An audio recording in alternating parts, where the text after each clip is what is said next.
Hey guys, Dean here. Today we're going to be talking about easy jobs that pay well. So we're going to be going through 5 different easy jobs that pay well, which either require no effort or they have a very straightforward concept, okay? Now, not all of these jobs require some kind of degree or proficiency to actually do. For the most part, you need to just be able to fill that role successfully. So let's jump into these 5 jobs because I think they're really interesting to walk through as concepts. So the first one is going to be a truck driver, okay? So there's many different types of truck drivers. And the average salary for this particular role is anywhere from $35,000 to kind of start off up to $65,000. And there's a few different types of truck drivers, whether you're carrying some kind of tractor lorry or whether you're doing local delivery trucking, like delivering from a local depot, or if you're working for an actual business who delivers maybe steel pipes, for an example. It doesn't really matter the kind of freight or the item you're delivering itself, but the sector that you're actually in terms of the job does actually make a lot of difference in terms of how much money you actually make. Now, I don't know a whole deal about trucking, which is why I had to do my research for this, although I am pretty proficient in the game Euro Truck Simulator, which I actually really do like on PC, which I don't get too much time to actually play, unfortunately. But trucking is a pretty straightforward job. You don't need a degree for this job, you just need to be able to drive long durations. Now, when I say this is easy, in this video I don't want to frustrate a lot of people who actually are in these roles already, because trucking requires you to have many hours of the day where you're driving cross-country for miles on miles, and also you have to sleep for fairly decent durations of the day so you don't actually fall asleep at the wheel, because it can be a dangerous job. If you're in a specific trucking job where you're driving across the motorway or the highway, it can be a dangerous job if you have a lack of sleep, or for some truckers if you don't have enough caffeine in your system, right? So it can be a dangerous job, but for the most part it's a pretty easy concept. You pull up your truck from point A and then you go to point B and you take some kind of product or some kind of shipment and deliver it. So it's a pretty easy job. And truck drivers, there's a lot of different jobs. Like I said, you could be an Amazon truck driver, you could be an armored truck delivery driver for like UPS or one of these courier services, or you could be driving a literal truck like a lorry truck, which is the typical one you think of when you think of truck driving instead of van driving. We're mainly talking about trucks, okay? Then the next one is librarian. You probably didn't expect to see this one on the list, and librarian is a pretty straightforward job, right? But there is actually studies in university to actually make you more proficient at being a librarian. And some librarians, depending on the institute or the place, I guess some of them might want you to have very good adept English language and English literature skills, because it kind of makes sense since you're dealing with written material like books. But for the most part, if you're a local librarian, say for the town council or the county, if you're in America, you don't really need too many skills to be a librarian, but it will obviously differ in certain places. So librarians, they can make anywhere from like 60,000, which is sometimes around the entry level, but it's sometimes like the mid-level, up to around $90,000. And I think that's personally a pretty good takeaway or take-home pay annually for the job and what it actually requires. Librarians basically look over a library, right? You have tons of books, you have to sort through each book, put them in the right shelves, you have to tend to all the customers, help them find the books which they're looking for and index all the books. And for the most part, you might be using some kind of digital system to index the books. So when someone borrows them and brings them back, you need to file the books in the system and then put them on the shelf. You'll need to trade books between different libraries in the same county. Make sure you write down the inventory of each and every book that comes in and goes out. So it is actually a more complicated job than you think, but for the most part it's a pretty easy role and it actually pays pretty well. So I was quite interested to actually learn about librarians. And who doesn't like books, especially if you're in the whole business and personal development space? Everyone likes books, right? Because it gives them more knowledge and they're always an interesting read. I'm currently reading a book about geography, which I started reading on vacation, which is about how countries have a different amount of power based on their geography and the restrictions of how their countries are formed on their landmass, and the natural resources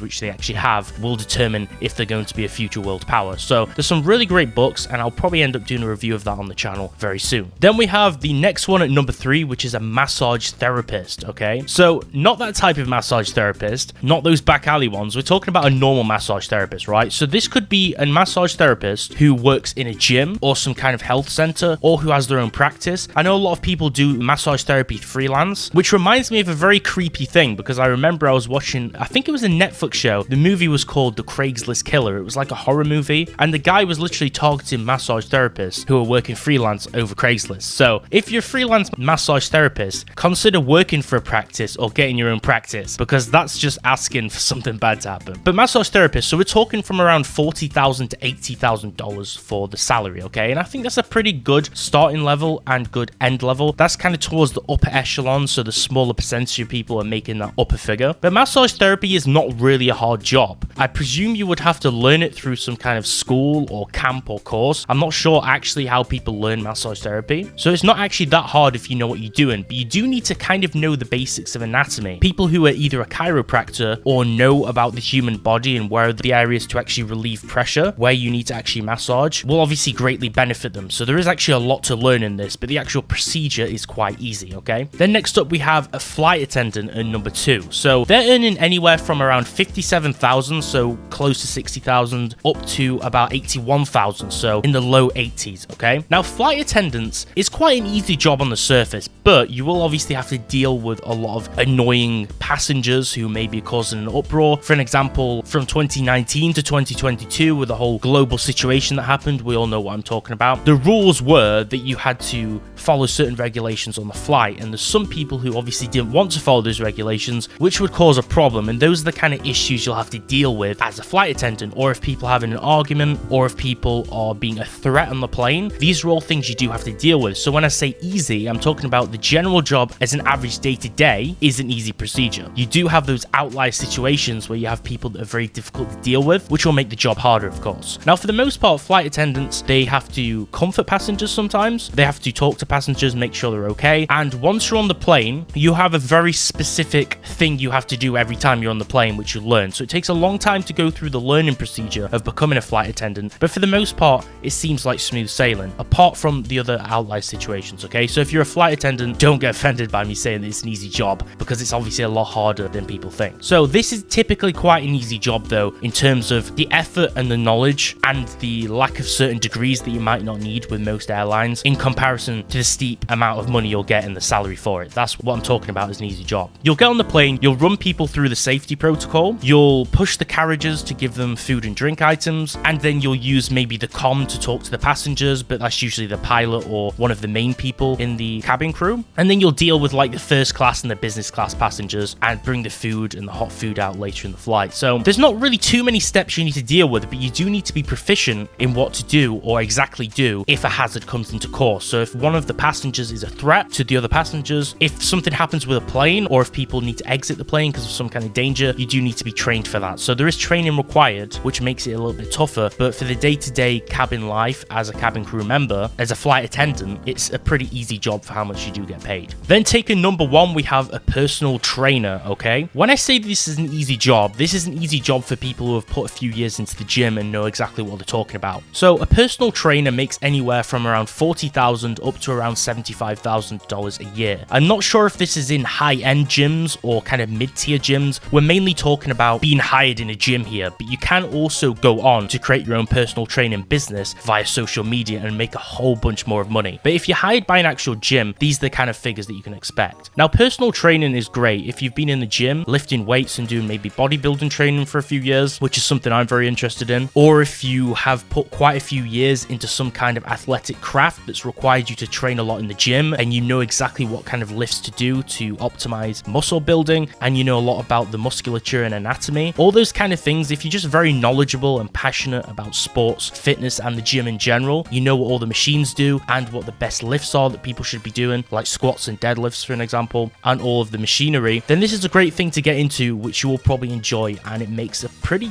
good deal amount of money in comparison to how easy it is if you have a pretty basic or intermediate level of knowledge in it. So you'll be training people who want to get in shape, you'll be recommending them potentially nutritional advice, what lifts to do, helping them reach those PRs, and it's a very good job which a lot of people obviously get a lot of joy out of. And if it's your passion, then it'll be a pretty easy job for you to do, and it'll make quite a lot of money. In this video, I typically didn't make the choice to rank them by the salary figure that they actually acquire. I just put it in a 1 to 5 list that's not really typically ranked. These are 5 easy jobs that pay quite well. So if you have actually been in any of these jobs, or if you have a lot of knowledge about these jobs, do comment them below. Tell me your personal experience. Maybe it was easier or harder than I aforementioned in the video. And also subscribe subscribe if you enjoyed it and gained any kind of value, because I'm posting a lot of daily business and finance videos on this channel all about making money and optimizing your life. Thanks for watching.